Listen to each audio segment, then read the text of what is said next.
तो आप सभी को नमस्ते प्रणाम। मैं आपका अपना ठाकुर प्रखर सिंह और रात के 10 बज चुके हैं और कहानी का जो सिलसिला है बदस्तूर जारी है। आजकल पिछले कई दिनों से मैं कहानी के अंत में आपसे एक सवाल पूछता हूं, आप उसका जवाब देते हैं, अगले दिन मैं आपका नाम लेता हूं। लेकिन आज कायदे से मैं 2 सवाल पूछूंगा, एक तो देश दुनिया और जनरल नॉलेज के बारे में और दूसरा सवाल होगा इस कहानी के बारे में। और सवाल अभी पूछ ले रहा हूँ और जवाब आप पूरी कहानी सुनने के बाद दीजिएगा। मेरा सवाल है कि आज की कहानी में आखिर गलती किसकी है, कातिल की या फिर जिसका कत्ल हुआ यानी मकतूल की। अब ऐसा क्यों और ये सवाल क्यों, पूरी कहानी आप सुन लीजिए, फिर आप इत्मीनान से बताइएगा सोच के।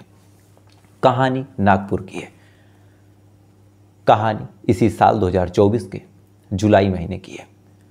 दरअसल इसी साल 2024 में नागपुर और पांडुरना एक हाईवे है और जहाँ से नागपुर शुरू हुआ था वहीं पे एक जगह लगती है सावली फाटा। इसी सावली फाटा के पास 13 जुलाई साल 2024 की ये बात है, जब कुछ लोकल लोग वहाँ पे घूमने गए थे। इसी दौरान उनको एक डेड बॉडी दिखती है। अब शुरू में उन्हें डेड बॉडी भी नहीं लगी कायदे से, उन्हें लगा कि कोई लड़की है, बेहोश पड़ी है। देखने में भी लड़की बेहद स्टैंडर्ड घर की लग रही थी, क्योंकि उसने डेनिम का एक शॉर्ट्स पहन रखा था, ब्लू कलर का, ब्लैक कलर का एक ब्रांडेड टॉप, स्टाइलिश शूज़, हाथ में टैटू, बाल वाल भी बढ़िया सेट स्टाइलिश कलर किए हुए हैं। तो ये तमाम चीज़ें जब लोकल लोग देखते हैं उन्हें लगता है कि शायद किसी अमीर घर की लड़की है, यहाँ पे बेहोश पड़ी है। फ़ौरन उस लड़की के पास भाग के जाते हैं। लड़की उल्टे मुंह पड़ी थी, उसको फ़ौरन सीधा करते हैं और जैसे ही सीधा करते हैं जो कुछ उन लोगों ने देखा, उसे देखने के बाद उन लोगों की लगभग चीख निकल गई। लड़की का चेहरा पूरी तरह कुचला हुआ था, स्किन हट गई थी, मांस के लोथड़े लटक रहे थे, हाथ टूटा हुआ था और चेहरा जितना भयानक आप सोच सकते हैं उससे भी ज़्यादा भयानक। अब ये चीज़ जब वो लोग देखते हैं तो फ़ौरन घबरा के पुलिस को फ़ोन करते हैं। पुलिस आती है। पुलिस भी जब उस लाश को देखती है, देखने के बाद वो भी एक तरह से सिहर जाती है, क्योंकि वो लाश थी ही इतनी भयानक कि चेहरा बुरी तरह कुचला हुआ, लाश से मांस के लोथड़े लटक रहे हैं, नीचे की पूरी बॉडी खून से जम के लाल हो गई है। अब ये तमाम चीज़ पुलिस वाले देखते हैं, तब तक वहाँ भीड़ भी लग जाती है। पुलिस वाले भीड़ को काबू में करते हैं। उसके बाद अब जांच पड़ताल शुरू करते हैं। सबसे पहले उस लाश की तलाशी लेते हैं कि शायद कोई डिटेल, कोई डॉक्यूमेंट, कोई आधार कार्ड कुछ मिल जाए, कोई कागज़ मिल जाए। पॉकेट को चेक किया, टी शर्ट को चेक किया, आसपास उस जगह को चेक किया, लेकिन ना ही कोई कागज़ मिला, ना ही कोई ऐसी चीज़ मिली। तमाम इलाके को खंगाल लिया, कोई डॉक्यूमेंट या फिर कोई भी ऐसी चीज़ जिससे लाश की शिनाख्ती हो जाए, ऐसा कुछ नहीं मिला। हैरान परेशान पुलिस वालों ने बॉडी को पहले तो पोस्टमार्टम के लिए भेजा और अब जांच शुरू कर दी। क्योंकि मामला देखने में इतना भयानक लग रहा था कि इसको दबाने से भी ना दबता। तमाम लोग वीडियो बना के अलग अलग जगहों पे शेयर कर रहे थे। अब पुलिस के लिए कई सारे सवाल थे, कई सारे चैलेंज थे। चूंकि ये जो लड़की थी देखने में बेहद हाई प्रोफाइल लग रही थी, तो एक मन में डर था कि कहीं ये बेहद हाई प्रोफाइल केस ना बन जाए। दूसरा कि इससे पहले कि मीडिया तक ये खबर पहुंचे और मीडिया ट्रायल शुरू हो, चूँकि कभी कभार कोई केस होता है देखने में छोटा लगता है लेकिन बाद में वो एक इंटरनेशनल न्यूज़ बन जाती है। और चूँकि मामला भी लड़की से जुड़ा हुआ था, तो सबसे पहले तो पुलिस वालों ने अब ये पता करना शुरू किया कि आखिर ये लाश है किसकी। उस लड़की की तस्वीर को, कायदे से कोई चेहरा तो था नहीं, लेकिन जो कपड़े थे उन तमाम चीज़ों को थानों में शेयर किया, सर्कुलेट किया और फिर चेक किया कि कहीं किसी लड़की की गुमशुदगी की कोई कंप्लेन दर्ज है या फिर नहीं दर्ज है। इसके बाद जब चारों तरफ खंगाल लिया और कहीं से जानकारी मिली नहीं, तब आसपास के जितने रईस लोग थे उनसे पता करना शुरू किया कि किसी के घर की कोई लड़की गायब है या नहीं है। दोनों तरीके पुलिस वाले आजमाते हैं। कुछ दिन इंतजार करते हैं कि कोई जानकारी मिल जाए, लेकिन किस्मत देखिए कि ना ही कोई मिसिंग कंप्लेन और ना ही इस लड़की को ढूंढते हुए आया। अब ये चीज़ जब पुलिस वालों ने देखी, उन्हें लगा कि ये और केस पेचीदा होता जा रहा। बहरहाल उन्होंने कहा कि जब बाहर से कोई नहीं आ रहा तो फिर अब जो हमारे सामने है हम उसी से लाश के बारे में पता करें। तो था क्या, पहले तो एक कुचली हुई लाश थी, दूसरा, उस लाश पे कुछ कपड़े थे। तो पुलिस वालों ने कहा कि अब इस लाश को ही अच्छे से चेक करो। तो जब चेक किया तो उस लाश पे यानी उस लड़की पे 2 टैटू बने हुए थे, एक उसके चेस्ट पे यानी सीने पे और एक उसके हाथ पे। सीने पे बड़े बड़े बोल्ड लेटर में क्वीन लिखा था और हाथ पे लव बर्ड बने थे और उस पे 2 नाम लिखा था, एक पे खुशी लिखा था और एक पे आंसू लिखा था। अब ये 2 नाम जब पुलिस वालों को मिले, पुलिस वालों ने कहा भाई इससे कुछ बात बने। जांच पड़ताल की, तफ्तीश की, लेकिन यहाँ से भी कुछ बात नहीं बनी। इधर दिन गुजरता जा रहा, पुलिस वालों पे प्रेशर भी बनता जा रहा। उसके बाद उन्होंने कहा कि थोड़ा सा कपड़ों को भी टटोल लें, चूँकि जो लड़की ने कपड़े पहन रखे थे काफ़ी डिज़ाइनर कपड़े थे और नॉर्मली कोई साधारण घर की लड़की ऐसे कपड़ों को अफोर्ड नहीं कर सकती, महंगे कपड़े थे। तो जब उस कपड़े को चेक किया तो 2-3 चीज़ें थी। पहला तो वो एक ब्रांडेड डेनिम जीन्स थी जिसके कुछ पर्टिकुलर शोरूम आसपास थे, बाकी हर जगह वो डेनिम जीन्स मिलती नहीं।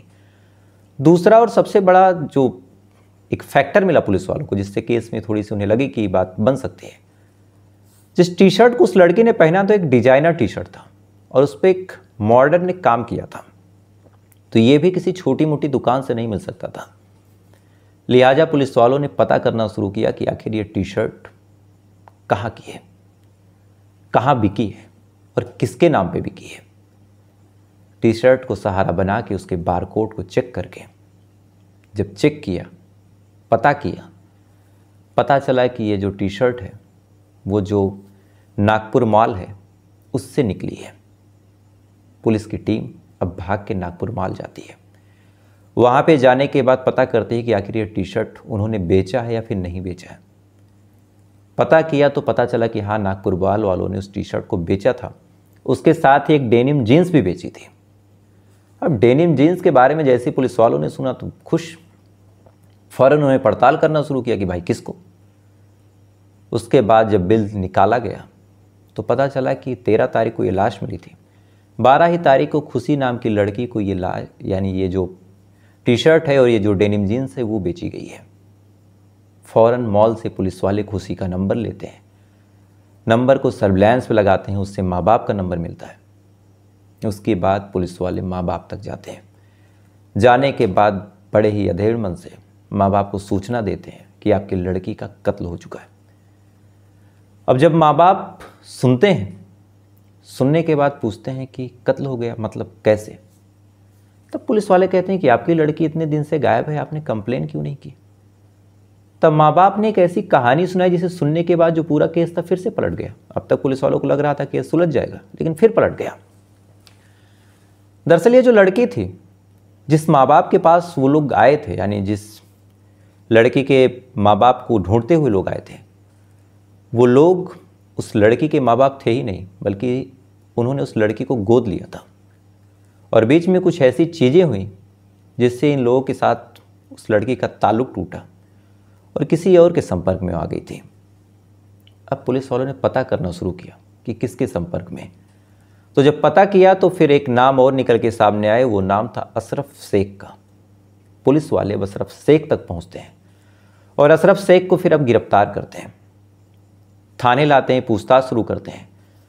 शुरुआत में जो अशरफ था इधर उधर बताता रहा कि मेरा कोई ताल्लुक़ नहीं है, मेरा कुछ और नहीं।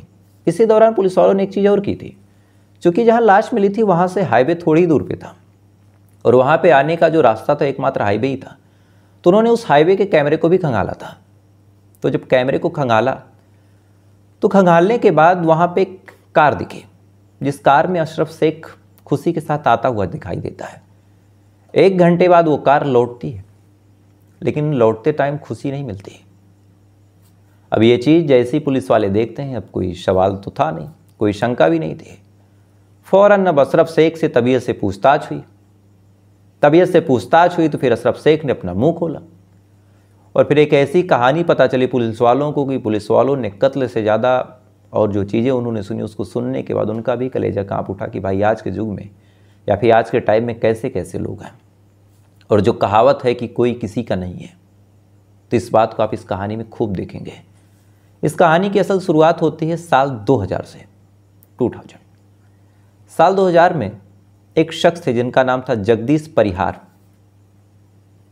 जगदीश परिहार बेहद सौम्य स्वभाव के व्यक्ति, इनकी पत्नी भी बेहद धार्मिक। मन में एक तमन्ना थी कि इनकी कोई बिटिया हो। इत्तेफाकन कोई बिटिया थी नहीं। कभी कभार इधर उधर जाते रहते थे। किसी पार्क में कोई गरीब बच्ची मिल जाए तो उसको खाना खिला दें, कोई सड़क पे कुछ मिल जाए तो उसको मदद कर दें। ऐसे साल 2000 की बात इनके जहन में आए कि क्यों ना हम लोग अनाथ आश्रम जाएं और वहाँ पे एक लड़की को गोद ले लें। अब ये बात मियाँ बीवी जब सुनते हैं, दोनों खुशी मन से एक जाते हैं अनाथ आश्रम में। वहाँ पे एक लड़की देखते हैं, उसकी मासूमियत, उसका बचपना इनको बड़ा अच्छा लगता है। उस लड़की को पूरी फॉर्मेलिटीज़ पूरी करने के बाद ये गोद ले लेते हैं। गोद लेने के बाद फिर उसको अपने घर पे लाते हैं। अब चूँकि उसको लाने के बाद इनके चेहरे पे खुशी आई थी, जिन्होंने फिर उसका नाम खुशी परिहार रखा। उसको सगे औलाद से ज़्यादा प्यार दिया, पाला पोसा, बड़ा किया, पढ़ाया लिखाया, तमाम सुख सुविधाएँ जो हो सकती थी वो तमाम चीज़ें खुशी को दी। खुशी भी अपने माँ बाप को शायद ही कभी याद करती होगी। इसी दौरान 10th को उसने पास आउट किया। 12th आया। 12th में भी माँ बाप ने पूरा सपोर्ट किया, कहा कि अगर कोई ट्यूशन लेना हो, कुछ करना हो, तुम्हें भविष्य में जो भी करना हो वो तुम बताओ। इसी दौरान खुशी ने कहा कि मुझे मॉडलिंग करनी है। और वैसे भी इन्होंने देखा कि मॉडलिंग में उसका अच्छा खासा इंटरेस्ट है। टिकटॉक वगैरह पे वीडियो वगैरह भी बनाती थी, फॉलोअर भी उसके ठीक ठाक हो गए थे। तो इन्होंने कहा कि अगर हम उसको मॉडलिंग करने से रोकते हैं तो फिर उसके जहन में यही चीज़ आएगी कि अगर मेरे सगे माँ बाप होते तो वो रोक देते। इसके बाद उन्होंने फिर फैसला किया कि हम इसको मॉडलिंग करने देंगे। लड़की मॉडलिंग में जाती है। शकल सूरत, डील डोल, अदाएँ, ये तमाम चीज़ इसके अंदर कूट कूट के भरी थी। लिहाजा मॉडलिंग की दुनिया में भी इसने ठीक ठाक नाम कमाया। कई ऐसे कॉन्टेस्ट थे जिसमें इसने पार्टिसिपेट किया, जीती भी। साल 2019 में ये मिस इंडिया में जाती है। वहाँ पे जीतती तो नहीं, लेकिन कॉन्टेस्ट बन के वो जाती है, पार्टिसिपेट करती है। तमाम चीज़ें इसकी ठीक ठाक चल रही थी। माँ बाप भी इसके खुश थे कि हमारी बिटिया नाम कर रही। लेकिन इधर माँ बाप तो खुश थे, लेकिन अब एक लड़की जो मिडिल क्लास से थी, जब वो मॉडलिंग करती है उसके पास पैसे आते हैं तो वही माँ बाप जिन्होंने इसको पाला पोसा बड़ा किया, अब वो बोझ लगने लगते हैं। लेट लेट नाइट वो पार्टियाँ करती, क्लबिंग करती, घूमने जाती। ये बात जब माँ बाप सुनते, डांटते फटकारते, कहते कि अभी तुम 19-20 साल की हो, इतनी उम्र नहीं तुम ये सब करो, ये सब चकाचौंध है। अब उसे लगा कि शोहरत मेरे कदमों के नीचे है, तमाम मैं बुलंदियों को चूम रही हूँ, अगर मैं अब ऐश नहीं करूँगी तो कब करूँगी। इसके बाद उसे याद आया कि कौन सा ये मेरे सगे माँ बाप हैं। उसने अपने माँ बाप को छोड़ा और फिर आगे बढ़ गई। इसी दौरान उसकी मुलाकात अशरफ नाम के लड़के से हुई। जो चीज़ ये लड़की चाहती थी वो तमाम चीज़ें अशरफ के रूप में उसे मिली। अशरफ को ये प्यार करने लगी, अशरफ भी इसे प्यार करने लगा। दोनों करीब आए, पहले दोस्ती हुई, फिर रिश्ते बने, ताल्लुकात अच्छा हुआ। अशरफ भी इसे खूब चाहने लगा। चाहने के दौरान फिर अशरफ इसको महंगे महंगे गिफ्ट भी देने लगा। कभी आईफोन देता, कभी ज्वेलरी देता। धीरे धीरे जब प्यार और परवान चढ़ने लगा तो फिर अशरफ ने इसको एक कार भी गिफ्ट कर दी। अब ये बेहद खुश, लेकिन अब अशरफ भी कुछ लिमिटेशंस चाहता था कि लेट नाइट क्लबिंग ना करे, लेट नाइट पार्टी ना करे। ये मना करता, 2 दिन ये मानती, फिर तीसरे दिन ये करने लगती। इसी बात को लेकर अशरफ और इसके बीच भी झगड़ा होने लगा। अशरफ ने इससे ब्रेकअप कर लिया। जब अशरफ ने इससे ब्रेकअप कर लिया तो इसको लगा कि मेरा खर्चा पानी तो बंद, अब मैं क्या करूं। क्योंकि मॉडलिंग की उम्र ज़्यादा होती नहीं है, कुछ साल आपको लोग पूछेंगे, फिर आप किस अंधेरी खाई में फेंक दी जाएंगी। एक टाइम था राखी सावंत भी अपने आप में बहुत चर्चित थी, कई मूवीज़ उन्होंने हिट करा दिया जिनको कोई पूछ नहीं रहा। तो ऐसा ही है इसमें भी। अब इसे लगा कि खर्चा पानी बंद, अब क्या करें। फिर से लौट के आई। अशरफ को इम्प्रेस करने के लिए इसने अशरफ के नाम का टैटू बनाया, अपना रिलीजन चेंज कर दिया, अपना नाम खुशी कुमारी परिहार से जारा शेख रख दिया। लेकिन दोनों के ताल्लुक इस कदर बिगड़ चुके थे कि फिर वो चीज़ें सुधरने का नाम नहीं ले रही थी। आए दिन इन दोनों के बीच झगड़ा होता, आए दिन इन दोनों के बीच कहासुनी होती। अशरफ को भी कहीं ना कहीं समझ में आ गया था कि मेरे ही पैसे पे ऐश करना चाहती है। धीरे धीरे बात आगे बढ़ी, फसाद, झगड़ा, ये तमाम चीज़ें होने लगी। और फिर इन दोनों के रिश्ते में इस कदर दरार पड़े कि अब नफ़रत हो गई एक दूसरे से। अब अशरफ भी प्यार में इस कदर धोखा खाया था, उसे लगा कि मैं खर्चे करूँगा ये सुधर जाएगी, मेरी प्रति लॉयल रहेगी। लेकिन उसे पता चला कि ये तो अभी उसी धंधे पे या फिर उसी काम पे अभी जुटी पड़ी है। तो कहीं ना कहीं फिर अशरफ ने प्लान बनाया कि अब इसको मैं मार दूंगा। लेकिन कैसे? तब उसने एक स्क्रिप्ट रची। 12 तारीख को उसको लेके निकलता है। निकलने के बाद, चूँकि दोनों लिव इन में भी रह रहे थे, जाता है ये उस मॉल में, नागपुर मॉल में। वहाँ पे दोनों शॉपिंग करते हैं। ठीक ठाक शॉपिंग करने के बाद फिर दोनों वापस आते हैं और वही कपड़ा जो इस लड़की ने पहन रखा था, वही कपड़ा इसको वो दिलवाता है। उसके बाद ये लड़की सेम कपड़े पहनती। फिर ये दोनों प्लान बनाते हैं लॉन्ग ड्राइव पे। लॉन्ग ड्राइव पे लेके निकलता है। उसके बाद जब सावली फाटा इलाके में पहुंचता है तो फिर खुशी को उतारता है, यानी जारा शेख को, और उतारने के बाद मार देता है और फिर लाश को इतनी बुरी तरीके से कुचलता है कि लाश की शिनाख्ती ना हो पाए। अब पुलिस वाले जब ये पूरी कहानी सुनते हैं, सुनने के बाद जो पूरा केस था पानी की तरह साफ था। लेकिन अब एक तो होता है कि किसी मासूम को मारा, लड़की प्यार में सीरियस थी, लड़के ने यूज़ किया, मार दिया, तब तो वहाँ पे थोड़ी सी सिंपैथी आती है। लेकिन यहाँ पे सिंपैथी आएगी कैसे? जो माँ बाप बेचारे थे उनको क्या तकलीफ मिली? साल 2000 से लेके 2019, 20, 21, 22, 23 तक उन्होंने पाला पोसा बड़ा किया। जीरो से जोड़े तो आप 23 साल तक उस लड़की को पैसे दिए, मॉडलिंग कराए, अच्छे अच्छे कपड़े दिए। वही लड़की जब थोड़ा सा सेटल हो गई, थोड़े से पैसे, तो वही माँ बाप बुरे लगने लगे, क्लबिंग करने लगी। तो वो भी किसी की सगी नहीं हुई। एक बॉयफ्रेंड बना, उसको भी उसने बस लूटने खसोटने के लिए रखा और अंत में ऐसी भयानक मौत पाई कि शायद जब उसने चीखा होगा अंतिम समय में तो उसे याद भी नहीं आया होगा। कायदे से शब्द बोल रहा, उसको अगर ध्यान से रिलेट करें, आमतौर पे अगर हमें कोई तकलीफ़ होती है, हम कहीं फंसते हैं, तो हम सोचते हैं कि अगर वो होता तो मुझे बचा लेता। लेकिन यहाँ पे इस लड़की को आखिरी मौके पे कोई ऐसा शख्स इसके जहन में आया ही नहीं होगा कि वो मुझे बचा सकता था, क्योंकि इसने सबसे रिश्ते ख़राब कर रखे थे, माँ बाप से भी, बॉयफ्रेंड से भी और तमाम सोसाइटी से भी। तभी तो इसके गायब होने के बाद कोई मिसिंग कंप्लेन किसी थाने में नहीं दर्ज हुई। तो जो मेरा शुरू में सवाल था, इस कहानी में किसकी गलती है, अशरफ शेख की या फिर जो खुशी कुमारी से जारा शेख बन गई थी उसकी? इसका जवाब आप खुद दीजिएगा।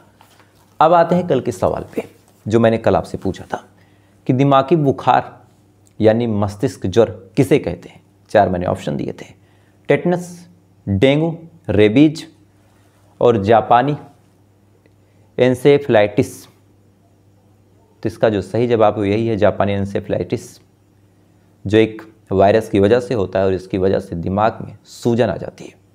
सूजन होने के बाद फिर कभी कभार ब्लीडिंग भी होती है।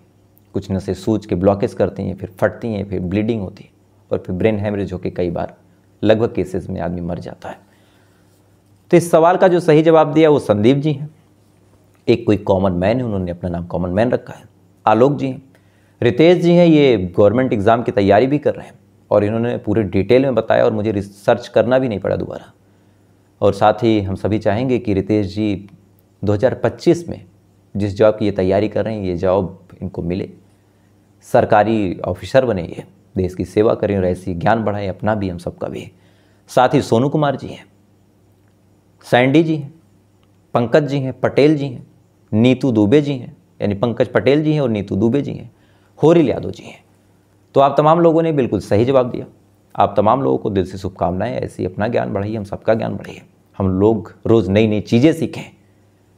अब आते हैं आज के सवाल पे। आज का मेरा सवाल है, आपने 2 ग्रंथ देखे होंगे, 2 घटनाओं के बारे में हम सभी ने सुना, एक रामायण, एक महाभारत। कहा जाता है कि दोनों के टाइम में कई हज़ार साल का गैप भी है, दोनों अलग अलग युग में हुए, दोनों का पैटर्न अलग था, उस दोनों फाइट का, दोनों लड़ाई का। लेकिन एक सवाल है मेरा आपसे, क्या कोई ऐसा था जो दोनों लड़ाइयों में कॉमन था? यानी ऐसा कोई शख्स जो महाभारत के टाइम पे भी था, यानी जो श्री कृष्ण जी का युग था उसमें भी और राम जी के युग में भी? अगर कोई ऐसा हो जो राम जी के युग में और कृष्ण जी के युग दोनों में मौजूद हो, और आप अगर एक को जानते हैं तो एक का नाम लीजिएगा, 2 को जानते हैं तो 2 का नाम लीजिएगा, और बाकायदा उनका रोल रहा हो। ऐसे तो कई चिरंजीवी माने जाते हैं, लेकिन उनका बाकायदा रोल रहा हो। तो अगर आपको पता हो तो बताइएगा, नहीं पता तो कोई बात नहीं, कल मैं आपको बताऊंगा। साथ ही ऐसी कहानी सुनने के लिए आप वीडियो को लाइक कर लीजिएगा, चैनल को सब्सक्राइब कर लीजिएगा। तो आपसे कल फिर मुलाकात हुई किसी दूसरी कहानी के साथ। तब तक अच्छे रहिएगा, खुश रहिएगा, अपना ख्याल रखिए, अपने देश का ख्याल रखिए। जय हिंद, वंदे मातरम।